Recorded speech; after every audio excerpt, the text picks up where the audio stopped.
بسم اللہ الرحمن الرحیم، السلام علیکم۔ بھئی جب کسی چیز کی کوریج ہی نہیں ہو رہی تو اس بات کا بائیک آؤٹ کیا ہوگا؟ تو بے شرمو، تم لوگ تو پہلے ہی جوتیاں چاٹ رہے ہو اور اس کی طرف دیکھ کے کہا کہ اپنا شکاری کتا چھوڑوں گا نا پھر پتہ چلے گا۔ تو بیسیکلی اپنے آپ کو اس طرح کی سروسز کے لیے کو دستیاب رکھتے ہیں۔ جیسے ہی علیمہ خان پریس کانفرنس کے لیے اڈیالہ جیل سے باہر آئی تو پچھلے کچھ دنوں سے بدتمیزی کی ڈیوٹی کرنے والی زرداری محسن نقوی اور اسٹیبلشمنٹ کی ایک چوئی نے پریس کانفرنس خراب کرنے کے لیے زور زور سے چیخنا شروع کر دیا۔ یاد رہے یہ وہی ٹاؤٹ ہے جو عمران خان کے خلاف بھی ہمیشہ بکواس ہی کیا کرتا تھا۔ جیسے اس کی طرف سے عمران خان سے پوچھے گئے سوال دیکھیں، آپ کو شرم نہیں آتی؟ عمران خان نے کہا کس بات کی؟ تو اس لفافے نے کہا آپ بہت ڈھیٹ ہیں۔ آج پریس کانفرنس ہوئی تو علیمہ خان کو مخاطب کرتے ہوئے سوال کیا آپ ہوتی کون ہیں؟ صحافیوں کے خلاف مہم چلانے والی۔ یہ الفاظ سنتے ہی دوسرے صحافی حیران اور پریشان ہو کر اس کی شکل دیکھ کر سوال اور شکل میں فرق تلاش کرتے رہے۔ اس پر کچھ لوگوں نے اسے خاموش رہنے کا اشارہ کیا۔ دوبارہ سخت لہجے میں غصے سے کہا آپ کی حیثیت اور اوقات کیا ہے؟ اس کے بعد گالی دی تو کوئی نیلی ٹوپی والا شخص اسے کالر سے پکڑ کر گھسیٹتا ہوا باہر لے گیا۔ ایک فوٹیج میں ایک بندہ اسے چپیڑے مارتا ہوا بھی دکھائی دیا۔ اس نمونے پر تبصروں سے پہلے ایک اور لفافے کا چند دن پہلے کا یہ ٹویٹ دیکھیں۔ ایسے حالات میں جب عمران خان کی جان کو شدید خطرات کی خبریں آ رہی ہیں، اقرار الحسن نے پی ٹی آئی والوں کو مخاطب کرتے ہوئے کہا آپ پی ٹی آئی والے عمران خان کے بعد کیا کریں گے؟ ابھی سے تیاری کیجیے اگلے 5-10 سال کی۔ اس پر عمران افضل راجہ نے جواب دیا ان کا کیا ہوگا؟ ابھی سے تیاری کرتے ہوئے سب کے لیے خصم ڈھونڈ لیے ہیں۔ اس پر وقار شیخ نے لکھا جب اے ٹی ایم ہی نہیں رہے گا تو پھر خصم بہت۔ اب آ جائیں آج کی طیب بلوچ کی چھترول پر۔ کل انڈا پھینکا اور آج اس سے گالی دلوائی گئی۔ طیب بلوچ کی بے عزتی کا دفاع کرنے کے لیے آسمہ شرازی، متی اللہ جان وغیرہ سمیت بہت سے نون لیگی اور ان کے ٹاؤٹ بھی میدان میں کود پڑے۔ جیسے ایک منافق سمجھے جانے والے نون لیگی ٹاؤٹ نے لکھا صحافی طیب بلوچ پر تحریک انصاف کے کارکنوں کا تشدد قابل مذمت ہے۔ جب تک تحریک انصاف معافی نہیں مانگتی صحافیوں کو ان کی پریس کانفرنسوں کا بائیک آؤٹ کرنا چاہیے۔ اب بائیک آؤٹ کس چیز کا کریں گے؟ کیا وہ علیمہ خانم کی جو میڈیا ٹاک ہے اس کو دکھاتے ہیں وہ ٹی وی پہ؟ نہیں دکھاتے۔ تو جب دکھاتے ہی نہیں تو بائیک آؤٹ کس بات کا کریں گے؟ کیا اخبارات میں لکھا جاتا ہے؟ نہیں لکھا جاتا۔ بھئی جب لکھا ہی نہیں جاتا تو بائیک آؤٹ کس بات کا کریں گے؟ بھئی جب کسی چیز کی کوریج ہی نہیں ہو رہی تو اس بات کا بائیک آؤٹ کیا ہوگا؟ آپ کے وہاں آنے یا نہ آنے سے فرق تو نہیں پڑے گا پی ٹی آئی کو؟ اس پر علی زئی نے جواب دیا 2 سال سے جج پوری اسٹیبلشمنٹ مافیا سرمایہ دار جاگیردار مل کر معافی نہیں منگوا سکے، اب طیب بلوچ اور زیدی معافی منگوائیں گے؟ ایسا تو نہیں ہو سکتا کہ انہوں نے کچھ کیا ہی نہ ہو اور لوگ ویسے ہی ان پر چڑھ دوڑے ہوں۔ تو بے شرمو، تم لوگ تو پہلے ہی جوتیاں چاٹ رہے ہو اور تم لوگوں میں اتنی ہمت نہیں ہے کہ تم عمران خان کا نام چلا سکو۔ تم لوگوں میں اتنی ہمت نہیں ہے کہ تم اس کی تصویر چلا سکو۔ تم لوگوں میں اتنی ہمت نہیں ہے کہ عمران خان کا پیغام علیمہ خان کے تھرو ہی صحیح اس کو چلا سکو، اور تم کرو گے بائیک آؤٹ؟ تمہاری اوقات ہے کہ تم لوگ بائیک آؤٹ کرو؟ صحافی محمد عمیر نے لکھا کسی کو گالی دینے کے بعد پھولوں کی امید رکھنا بے وقوفی ہوتی ہے۔ علی زئی نے مزید کہا جتنے بھی صحافی اور حکومتی میڈیا کے توتی یہ بول رہے ہیں کہ طیب پر تشدد ہوا، ظلم ہوا، ان سب سے میرا سوال ہے اگر کوئی آپ کی والدہ کو آ کر کہے کہ آپ کی اوقات کیا ہے، آپ کی حیثیت کیا ہے، تو کیا آپ اسے گھسیٹ کر گھر سے نکالیں گے بھی نہیں؟ تھو ہے ایسی منافقت پر۔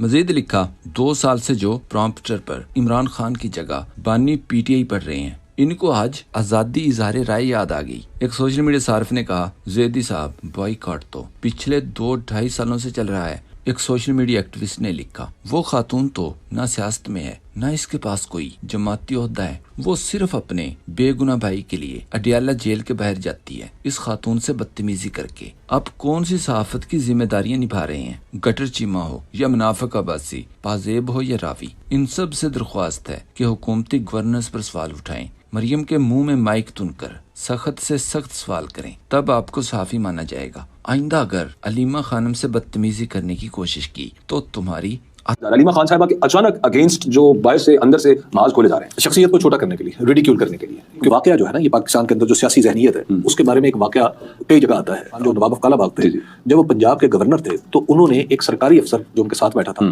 اس کی طرف دیکھ کے کہا کہ اب میں چودھری ظہور الہی پہ اپنا شکاری کتا چھوڑوں گا نا پھر پتہ چلے گا۔ اور اس افسر کی بھی آفرین جس نے یہ لفظ امیر محمد خان سے سن لی ہے اور پھر بھی اس کو غیرت نہ آئی، تو بیسیکلی بہت سارے لوگ جو ہیں اپنے آپ کو اس طرح کی سروسز کے لیے اپنے آپ کو دستیاب رکھتے ہیں. تو میرا خیال ہے کہ یہ ایک صحافیانہ اعتبار سے کوئی نامناسب طرز عمل ہے. یہی وجہ کہ ان کے ساتھ کوئی سینئر صحافی آپ دیکھیں کہ اب تک ان کے حق میں کوئی آواز بھی نہیں اٹھی. چند ایک مخصوص قسم کے صحافی بتا تارڑ المعروف ڈین ٹونک والے بندر نے کہا صحافی طیب بلوچ کو صرف اور صرف اختلاف رائے پر تشدد کا نشانہ بنایا گیا. سمینہ پاشا نے جواب دیا ہم بھی اختلاف رائے رکھتے ہیں، ہمیں کیوں گھر بٹھایا گیا، ہمارے ساتھ کب کھڑے ہوں گے. ایک سوشل میڈیا صارف نے لکھا اصول یہی ہے کہ جب تک بچہ روئے نہ ماں اسے دودھ نہیں پلاتی، اسی طرح جب تک کھوتے کو سوٹا نہ پڑے وہ بھی اڑیل بنا رہتا ہے. شوکت بسرا نے لکھا طیب بلوچ صحافی نہیں بلکہ گلی کا وہ آوارہ ہے جو اپنے مالکوں کے کہنے پر گزشتہ ایک ہفتے سے عمران خان کی بہنوں کو ہراساں کر رہا ہے. صحافی ہرمیت سنگھ نے کہا طیب بلوچ جو مقصد لے کر گیا تھا وہ اسے پورا کرنے میں کامیاب ہوا.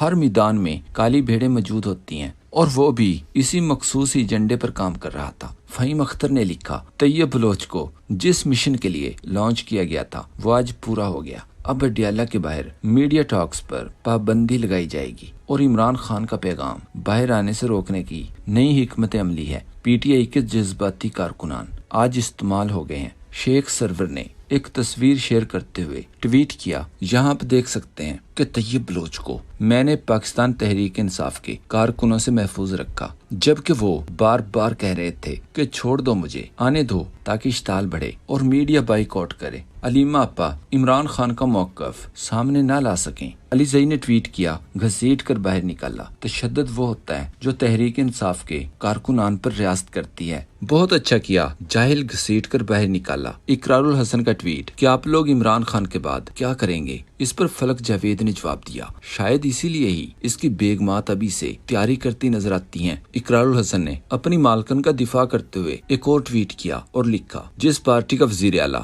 عثمان بزدار رہا ہو حیرت ہے اسے مریم نواز پر تنقید کرتے ہوئے شرم بھی نہیں آتی. اس پر صحافی محمد عمیر نے جواب دیا بزدار جیت کر آیا تھا، دنیا کی بدترین وبا کورونا کو ہینڈل کیا، صحت کارڈ دیا، سی بی ڈی کا منصوبہ دیا، نہ ہسپتال بیچے نہ سکول بیچے، کسان خوشحال تھا. پنجاب کی زراعت کا بہترین دور وہ تھا. انگلش ٹک ٹاک پر عبور نہیں تھا، مہنگے کپڑے نہیں پہنتا تھا، کسی سیاسی گھرانے سے تعلق نہیں تھا. کس وجہ سے شرم کیوں کرنی چاہیے.